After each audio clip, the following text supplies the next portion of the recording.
नमस्कार मित्रों, मैं आपका साथी यदुवीर सोलंकी फिर से आपके सामने उपस्थित हूँ।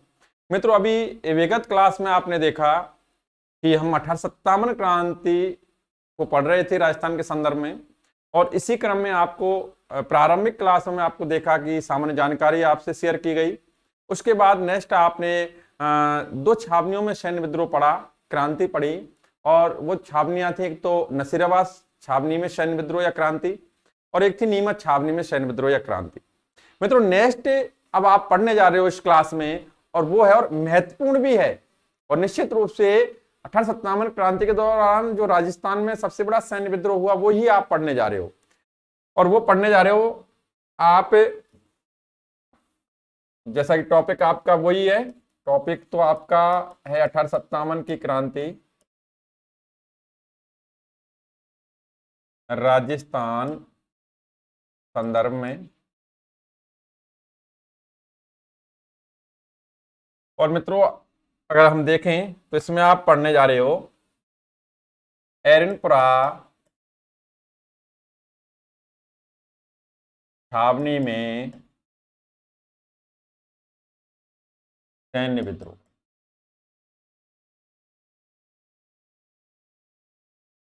या क्रांति, ये हुई आपकी 21 अगस्त 1857। ये तो सभी जानते होंगे। जैसा कि आप जानते हैं मित्रों, लाखों की संख्या में स्टूडेंट को पढ़ाया है। विगत 15 वर्ष से मैं कोचिंग संस्थानों में अध्यापन कार्य से जुड़ा रहा। राजस्थान की प्रसिद्ध कोचिंग संस्थान, चाहे वो मिशन इंस्टीट्यूट हो, मिशन इंस्टीट्यूट जयपुर, अधिगम संस्थान जयपुर, और भी जयपुर के कई संस्थान से जुड़ा रहा मैं। और ऑफलाइन क्लासेज में भी आपने पढ़ा होगा, और आप जो मैं पढ़ा रहा हूं उसके माध्यम से अपने नोट्स भी तैयार कर सकते हैं। कोशिश होगी कि रिटर्न वर्क यहां पर और भी आपको दिया जाए। मित्रों, अभी इसमें ध्यान से सुनना आप। एरनपुरा छावनी में सैन्य विद्रोह, एरनपुरा छावनी में सैन्य विद्रोह पढ़ रहे हो आप, ध्यान से सुनना। एरनपुरा छावनी में तैनात सैन्य टुकड़ी,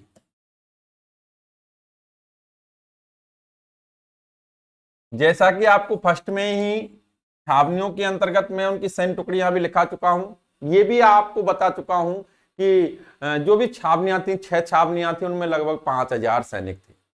मित्रों, तैनात सैन्य टुकड़ी जो एरनपुरा छावनी में थी वो थी जोधपुर लीजियन।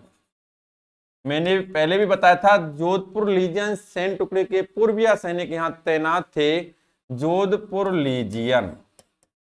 और शायद आप ये भी जानते होंगे कि ये जोधपुर लीजियन जो सैन्य टुकड़ी थी, इसका गठन अंग्रेजों ने किया था, और किया था 1835 में।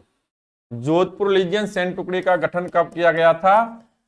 1835 ईस्वी में, अंग्रेजों द्वारा। हम अगर इसमें देखें तो सैनिक कितने थे? सैनिक थे इसमें लगभग 2000। कितने सैनिक थे? 2000। किस सैन्य टुकड़ी में? जोधपुर लीजियन सैन्य टुकड़ी में, जो कहां तैनात थी? वो एरनपुरा छावनी में, एरनपुरा छावनी में। अगर हम इसमें और भी अगर डीप जाएं तो इसी सैनिकों में, 2000 सैनिकों में अगर हम देखें, 2000 सैनिकों में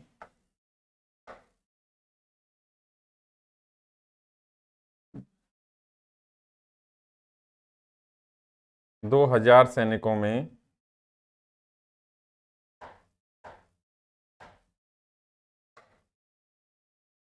जो घुड़सवार सैनिक थे, घुड़सवार, वो थे 600, और पैदल सेना थी शेष 1400, और टोटल कितने हो गए? 2000। इस प्रकार लगभग 2000 सैनिक तैनात थे। आप देखें, इस जोधपुर लीजियन सैन्य टुकड़ी का गठन अंग्रेजों ने 1835 में ही कर दिया था। तैनात कहां थी? एरनपुरा छावनी में। मित्रों, एरनपुरा छावनी के सैनिक या जोधपुर लीजियन सैन्य टुकड़ी के सैनिक। आपको यह भी घटनाक्रम पता होगा कि इसी जोधपुर लीजियन सैन्य टुकड़ी के लगभग 90 सैनिक माउंट आबू भी गए थे प्रशिक्षण हेतु। घटनाक्रम वहीं से चालू हो गया था। सीधा सीधा हम पॉइंट पे आते हैं कि जोधपुर लीजियन सैन्य टुकड़ी के सैनिकों ने, जोधपुर लीजियन सैन्य टुकड़ी के सैनिकों ने दफेदार मोती खां, सूबेदार शीतल प्रसाद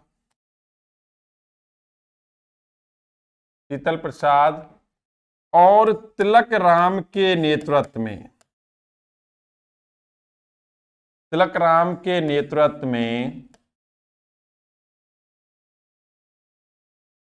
21 अगस्त 1857 को विद्रोह कर दिया। अर्थात एरनपरा छावनी के सैनिकों ने विद्रोह किया। दफेदार मोती खां, दफेदार एक पद का नाम है, सूबेदार शीतल प्रसाद और तिलक राम के नेतृत्व में विद्रोह कर दिया। और आसोपा के ठिकानेदार थे कौन? शिवनाथ सिंह के नेतृत्व में ये लोग दिल्ली की तरफ रवाना हुए और एक नारा दिया। जोधपुर लीजियन सैन्य टुकड़ी के सैनिकों ने एक नारा दिया, चलो दिल्ली मारो फिरंगी। मित्रों, यदि आप इसी मैटर को ध्यान से नोट्स के रूप में पढ़ते हैं तो मैं कुछ चीजें बता भी देता हूं आपको। सीधा सीधा मैंने आपको बताया कि एरनपरा छावनी में तैनात सैन्य टुकड़ी कौन सी थी? आंसर आता है आपका जोधपुर लीजियन। जोधपुर लीजियन सैन्य टुकड़ी का गठन अंग्रेजों ने कब किया था? 1835 में। जोधपुर लीजियन सैन्य टुकड़ी में कितने सैनिक तैनात थे? लगभग 2000 सैनिकों में घुड़सवार सैनिक थे कितने? 600। पैदल सेना कितनी थी? 1400। मित्रों, जोधपुर लीजियन सैन्य टुकड़ी के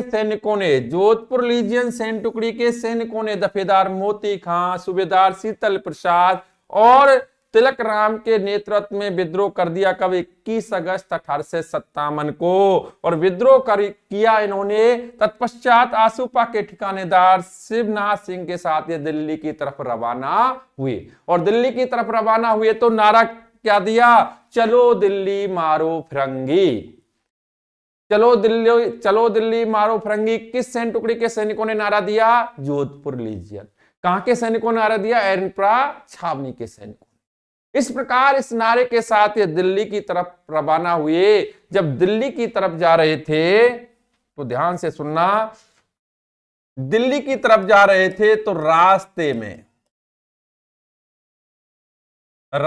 में खैरवा नामक स्थान पर, खैरवा एक स्थान का नाम है और जो कहां है? पाली में। वैसे आप इस विद्रोह के दौरान जो स्थान अधिकांशतः पढ़ोगे वो पाली में ही है। खैरवा नामक स्थान पर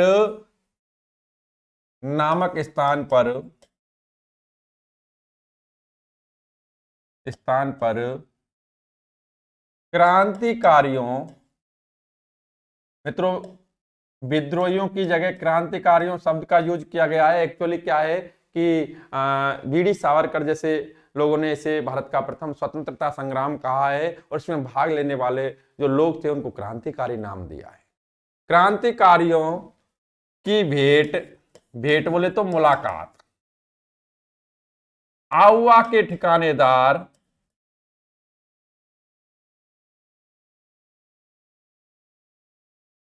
कुशाल सिंह से होती है।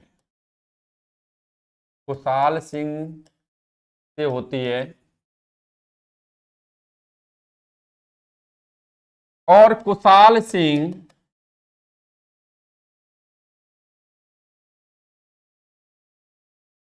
इनका नेतृत्व स्वीकार करता है।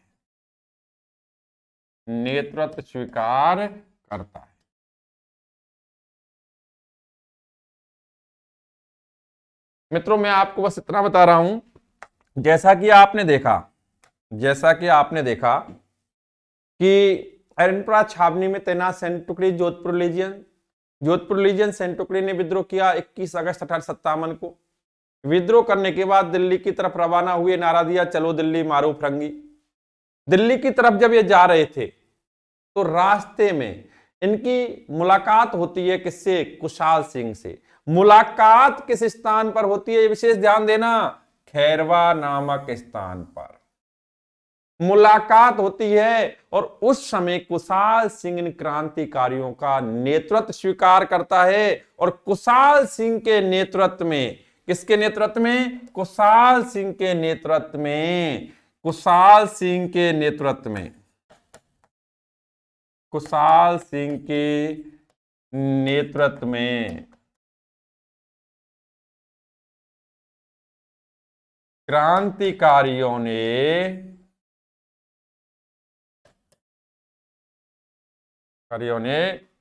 निम्न युद्ध किए। मित्रों मैं आपको बता दूं, क्रांतिकारियों ने युद्ध किए थे कुशाल सिंह के नेतृत्व में।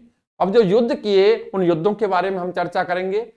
अब ध्यान से सुनना। एक्चुअली कुशाल सिंह कहां से थे? आहुआ के ठिकानेदार थे।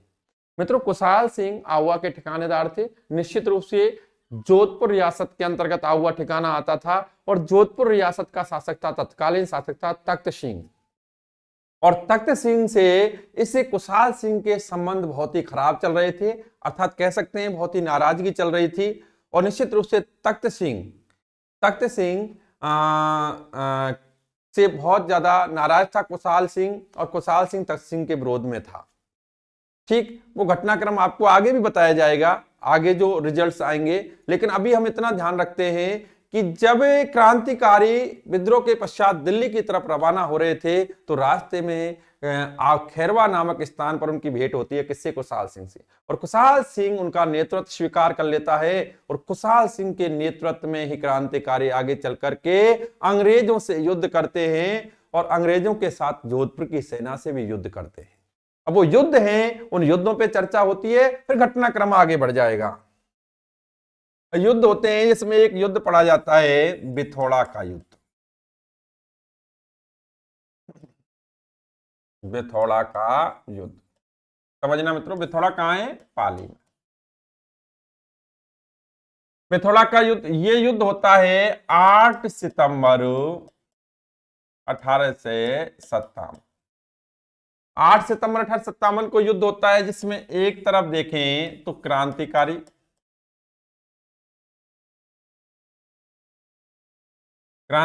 इनका नेतृत्व करता कौन था? नेतृत्व करता था कुशाल सिंह, आहुआ का ठिकानेदार कुशाल सिंह। मित्रों दूसरी तरफ अंग्रेज सेना, और अंग्रेज सेना का नेतृत्व कर रहा था कैप्टन हीथकोट।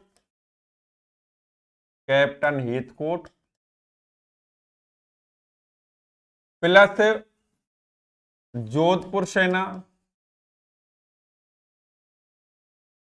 सेना का नेतृत्व कर रहा था, ध्यान से सुनना इसको, कुशल राज सिंह भी।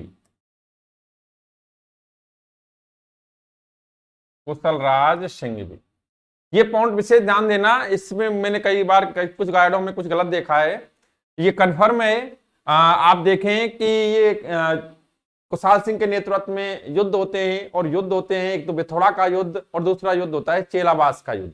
मित्रों बिथोड़ा का युद्ध, बिथोड़ा जो स्थान कहाँ स्थित है? पाली में। बिथोड़ा का युद्ध कब हुआ? 8 सितंबर 1857 को।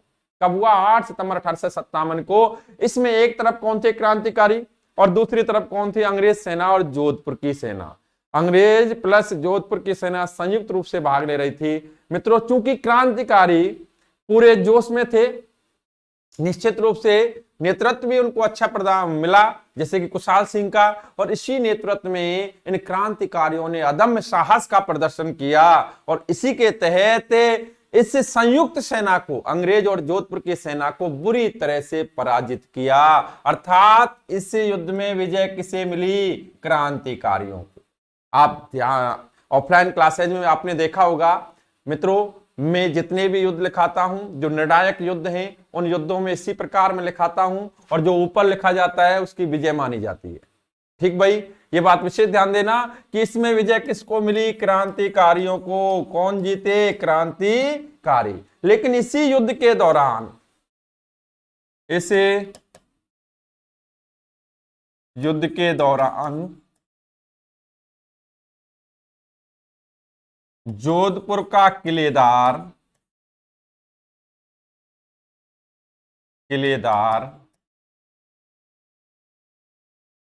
ओंकार सिंह पवार, ओंकार सिंह पवार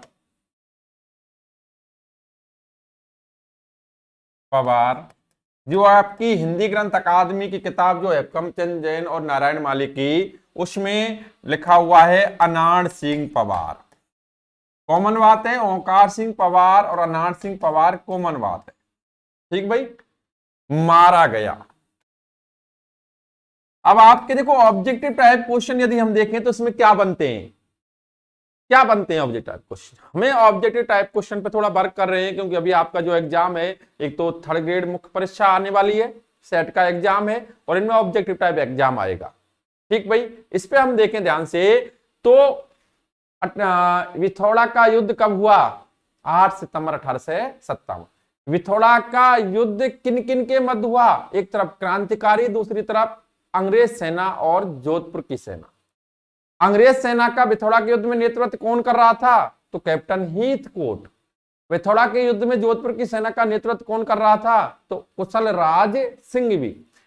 विथोड़ा के युद्ध में विजय किसको मिली? तो क्रांतिकारियों को। किसको विजय मिली? किस युद्ध में? जोधपुर का किलेदार ओंकार सिंह पवार या अनाड़ सिंह पवार मारा गया। तो आंसर होता है विथोड़ा का युद्ध। कौन मारा गया? चूंकि क्रांतिकारी युद्ध को जीत चुके थे। नेक्स्ट मित्रों 10 दिन बाद फिर से एक युद्ध होता है, और वो युद्ध है चेलावास का युद्ध। कौन सा युद्ध? चेलावास का युद्ध। चेलावास स्थान कहां है? पाली में। कहां है? पाली। मित्रों ध्यान से सुनना, इससे गोरों मैं इसे सही लिख देता हूं, आपका कंफ्यूजन मत लेना। इससे गोरों वे कालों का युद्ध भी कहा जाता है। और चेलावास युद्ध को अन्य किस नाम से भी जाना जाता है? गोरों व कालों का युद्ध। गोरों व कालों का युद्ध ये हुआ, मैंने अभी आपको बताया, 10 दिन बाद 18 सितंबर 1857, जिसमें एक तरफ क्रांतिकारियों का नेतृत्व करता कौन था? बताएं। नेतृत्व करता था कुशाल सिंह। वैसे मित्रों इस टॉपिक के समाप्त होने पर मेरा प्रयास रहेगा आपको विगत एग्जाम, चाहे वो अधीनस्थ सेवा चयन बोर्ड के हो, चाहे आरपीएससी के हो, उन एग्जाम से रिलेटेड और कुछ नए सृजनात्मक क्वेश्चन आपसे पूछे जाएंगे, और निश्चित रूप से आपके आंसर भी उसमें लिए जाएंगे, कोशिश की जाएगी ये। लेकिन अभी ध्यान से सुने, इधर क्रांतिकारियों का नेतृत्व कर रहा था कुशाल सिंह, और अपोजिट दूसरी साइड में जो थे वो थी एक तो अंग्रेज सेना।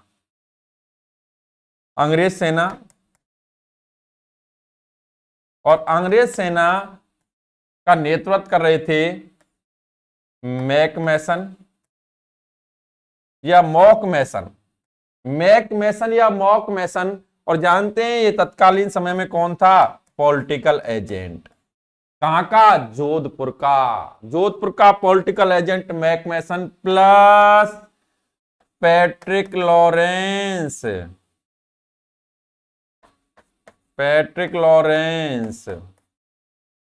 मित्रों पैट्रिक लॉरेंस कौन था? AGG, agent to governor general. इसमें प्लस जोधपुर की सेना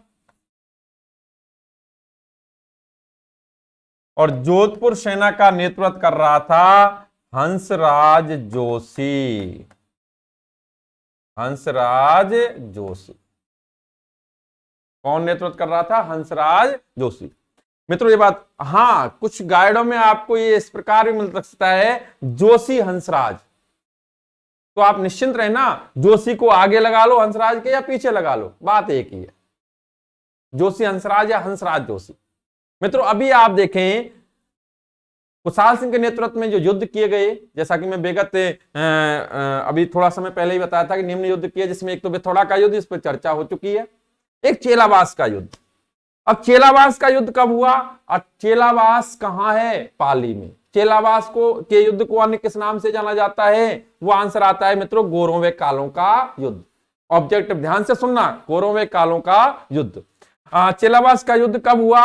18 सितंबर। इन क्वेश्चंस को आप नोट कर सकते हो, इस थ्योरी को आप नोट कर सकते हो, और निश्चित रूप से मेरा प्रयास है कि हाँ इससे एक्स्ट्रा कुछ है भी नहीं, इसको कंटिन्यू नोट करके और आप रिपीट करोगे ना, तो मैं गारंटी से कह रहा हूं कोई भी एग्जाम दीजिए राजस्थान से रिलेटेड, आपका एग्जाम क्रैक होगा, कंफर्म क्रैक होगा। मित्रों चेलावास का युद्ध 18 सितंबर 1857, जो युद्ध एक तरफ क्रांतिकारी, दूसरी तरफ अंग्रेज सेना, और जिसका नेतृत्व कर रहे थे मैकमेसन, जो तत्कालीन समय में जोधपुर का पॉलिटिकल एजेंट था, और पैट्रिक लॉरेंस। अब देखो ध्यान से सुनना इस बात को, इस बात को ध्यान से सुनो, ये एक ऐसा युद्ध है, ये एनपरा सैन्य विद्रोह एक ऐसा विद्रोह है जिसमें स्वयं agent to governor general Patrick Lawrence ने भाग लिया।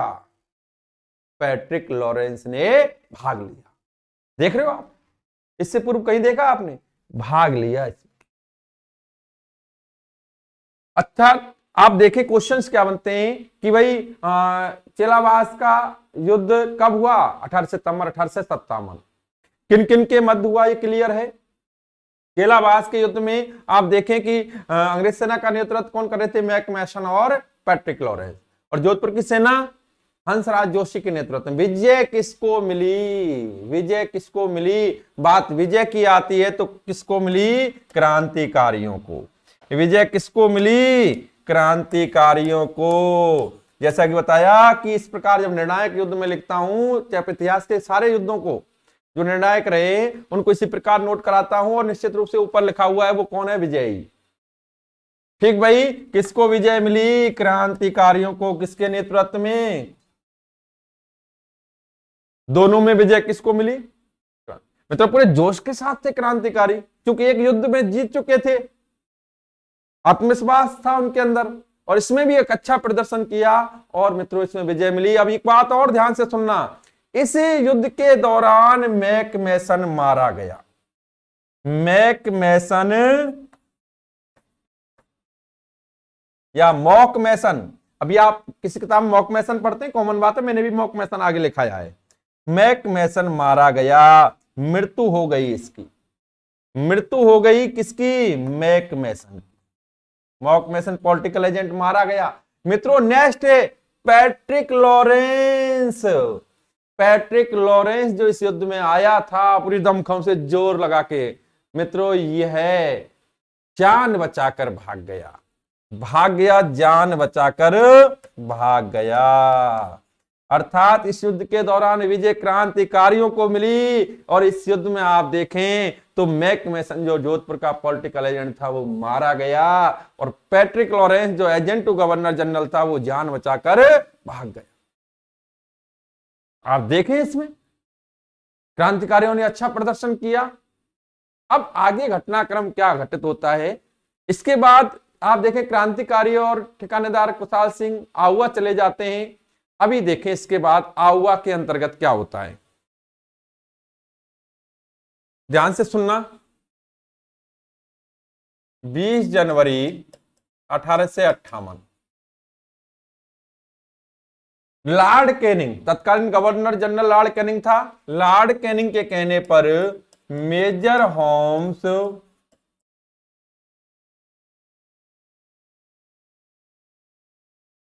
आहुआ पर आक्रमण करता है।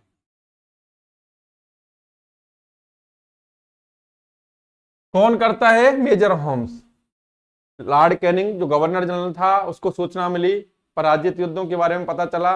उसके बाद उसके कहने पर मेजर होम्स 20 जनवरी 1858 को आउवा का घेरा डालता है, आउवा पर आक्रमण करता है। आउवा पर आक्रमण करता है। इसी दौरान जब ये आक्रमण चल रहा था, ये घेरा चल रहा था, 23 जनवरी 1858 को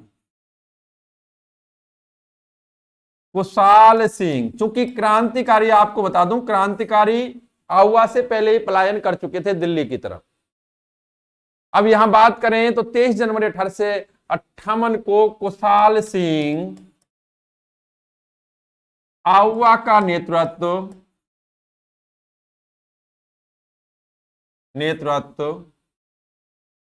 पृथ्वी सिंह को सौंपकर, मित्रों पृथ्वी सिंह इसका भाई था कुशाल सिंह का, पृथ्वी सिंह को सौंपकर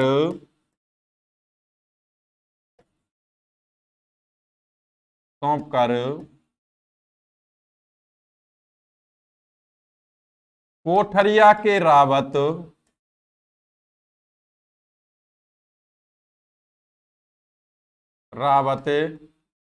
जोध सिंह, ये भी एक महत्वपूर्ण पॉइंट है, जोध सिंह ध्यान रखना, जोध सिंह के पास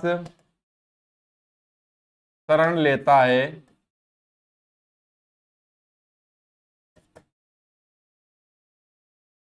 तत्पश्चात कुशाल सिंह सलूम्बर के ठिकानेदार केसरी सिंह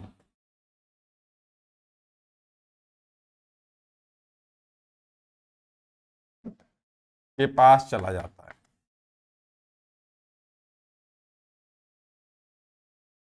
हमें इससे कोई दिक्कत नहीं है, हमें बस इस पॉइंट पे वर्क करना है कि शरण कहां ली? जोध सिंह के पास। ठीक है, बाद में कहां चला गया? केसरी सिंह के पास। चले जाने दो। अभी 23 जनवरी को यहां चला गया कुशाल सिंह, आहुआ छोड़कर चला गया। नेतृत्व किसको सौंप गया? नेतृत्व सौंप गया किसको मित्रों? नेतृत्व सौंप गया पृथ्वी सिंह को। किसको सौंप गया? पृथ्वी सिंह को। ध्यान रखना इस बात को, क्योंकि आहुआ पर विशाल अंग्रेज सेना ने मित्रों आक्रमण किया था। अभी इसके पश्चात अंग्रेज सेना आहुआ को तहस नहस कर देती है। तहस नहस का यहां तात्पर्य है नष्ट कर देती है, आहुआ को समाप्त, खत्म कर देती है, नष्ट कर देती है, तहस नहस कर देती है। और मित्रों आहुआ के ठिकानेदार कुशाल सिंह की आराध्य देवी थी। किसकी? कुशाल सिंह की आराध्य देवी, कुशाल सिंह की आराध्य देवी थी। आहुआ के ठिकानेदारों की आराध्य देवी थी सुगाली माता। और शायद आप बेहतर तरीके से जानते होंगे, सुगाली माता जिसके 54 हाथ 10 सिर थे। सुगाली माता के कितने हाथ? 54 हाथ 10 सिर। 54 हाथ 10 सिर वाली जो लोक देवी थी सुगाली माता, इसे 1857 क्रांति की लोक देवी भी कई गाइडों में मैंने पढ़ा है। इसमें यह भी क्वेश्चन बनता है कि 1857 क्रांति के दौरान अंग्रेजों ने किस लोक देवी के मंदिर को नष्ट कर दिया था? तो आंसर आता है सुगाली माता के मंदिर। मित्रों आहुआ को तहस नहस कर दिया अंग्रेजों ने, और सुगाली माता जो कुशाल सिंह की आराध्य देवी थी, उनके मंदिर को नष्ट कर दिया गया और मूर्ति को अपने साथ अजमेर ले गई, जो बाद में बांगड़ संग्रहालय पाली में लंबे समय तक रखी रही थी, लेकिन वर्तमान में आहुआ में स्थापित है। आहुआ में सुगाली माता का मंदिर बना हुआ है। ठीक भाई, अभी हमने देखा इसमें कि 20 जनवरी 1858 को आक्रमण किया मेजर होम्स के नेतृत्व में। 23 जनवरी को कुशाल सिंह नेतृत्व पृथ्वी सिंह को सौंपकर चले गए। जोधपुर के जो कोठरिया के रावत जोध सिंह के यहाँ शरण ली। तत्पश्चात कहां चले गए? सलूम्बर के ठिकानेदार केसरी सिंह के पास। मित्रों इधर अंग्रेजों ने आहुआ को तहस नहस कर दिया, कुशाल सिंह की आराध्य देवी सुगाली माता के मंदिर को नष्ट कर दिया गया और मूर्ति को अपने साथ ले गई। अजमेर ले गए। जैसा कि मैंने बताया कि यह मूर्ति लंबे समय तक वांगड़ संग्रहालय पाली में रखी रही थी और वर्तमान में आहुआ में इस मंदिर में स्थापित है यह मूर्ति। 54 हाथ में 10 सिर वाली लोक देवी कौन सी? सुगाली माता। सुगाली माता किसकी आराध्य देवी? कुशाल सिंह की। किसकी? कुशाल सिंह। 1857 क्रांति के समय अंग्रेजों ने किस लोक देवी के मंदिर को नष्ट किया? आंसर क्या है? आंसर है सुगाली माता। आंसर क्या है? सुगाली माता। मित्रों नेक्स्ट, इसके बाद क्या होता है वो चीज जाने आप लोग। इसके बाद 8 अगस्त 1860 ईस्वी को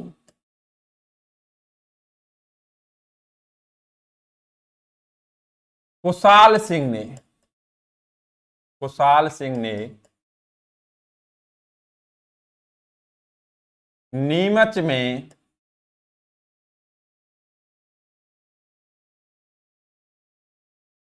अंग्रेजों के समक्ष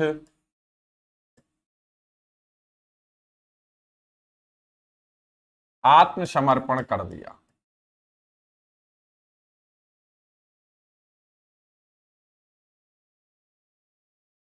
आत्मसमर्पण कर दिया। मित्रों अंग्रेजों के समक्ष आत्मसमर्पण कर दिया नीमच में। आहुआ विद्रोह की जांच